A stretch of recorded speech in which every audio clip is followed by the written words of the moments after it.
Hello, मी doctor दीक्षा. आजकाल आपल्या चुकीच्या लाईफस्टाईलमुळे त्याचा दुष्परिणाम आपल्या शरीरावर दिसायला लागला आहे. तसेच आपल्या मासिक पाळीवर सुद्धा त्याचा दुष्परिणाम दिसतो. आज आपण पाहूयात पिरियड्समध्ये कमी ब्लिडिंग होणे किंवा फक्त 1 ते 2 दिवस ब्लिडिंग होण्याची कारणे. त्याचं पहिलं कारण असू शकतं हार्मोनल इम्बॅलन्स. म्हणजेच जेव्हा आपल्या शरीरामध्ये इस्ट्रोजनचं प्रमाण कमी होतं त्यावेळेस आपल्याला स्कॅन्टी ब्लिडिंग होऊ शकतं.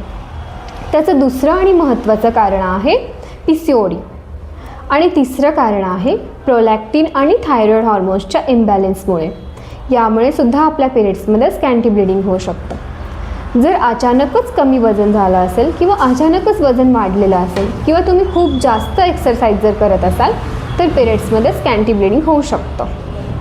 तसेच तुमचं रिपीटेड DNC झालेलं असेल किंवा रिपीटेड मिसकॅरेज म्हणजेच ॲबॉर्शन झालेले असतील तर आपल्या एंडोमेट्रियम लायनिंगला इजा पोचते. म्हणजेच आपल्या गर्भाशयाच्या आतील लायनिंगला इजा पोचते आणि आपल्याला पिरियड्समध्ये कमी ब्लिडिंग होऊ शकतं.